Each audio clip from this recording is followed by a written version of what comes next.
Okay, let's try this question, 8.3. You know, it's pretty straightforward if you know what the second derivative's for and just how to do it. Determine the values of m and n so that the function p of x, m times x to the fourth, n times, will have a point of inflection at minus 1 and 3. Well, they said the word point of inflection, so you'd get 2 marks if you did this. Find the derivative, go 4 times m, x to the minus 3, 3 times n, and you bring it down 1.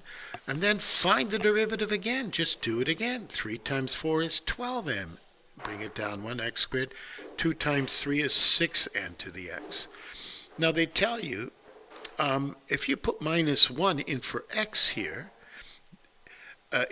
first you got to know, if you let the second derivative equal 0, that's how you get the point of inflection, where concavity changes, and you just got to learn that.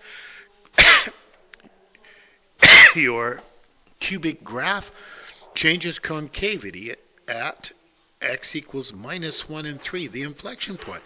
So you put minus 1 in for x, and it'll make the second derivative 0. So you'll get an equation. You'll get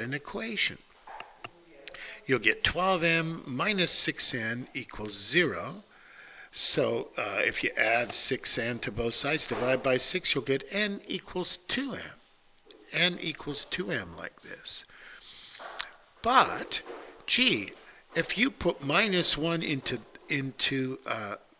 this formula here, if you put minus 1 into this formula, not the derivative, the original formula, you should get 3 out for a y value. And so you build another equation. You go minus 1 in for x, minus 1. Minus 1 to the fourth power is just 1, so you get m. Minus 1 times n is minus n.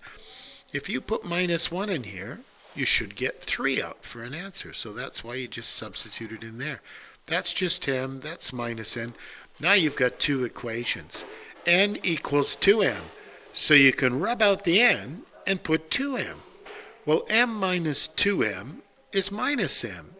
And if you multiply both sides by negative 1, m equals minus 3. And if m is minus 3, you put minus 3 in there, and then if you add, you'll get 6 minus n equals 6, so that means n equals minus 6. So you had to build a system of equations, but they said point of inflection, so you got to find the derivative and find the second derivative. And then you have to know that when you make the second derivative 0, that's what the point of inflection is. Right there, you put minus 1 in there. And then you have to think, if I put minus 1 into the original equation, I'd get the y value out because it's a point, minus 1 and 3.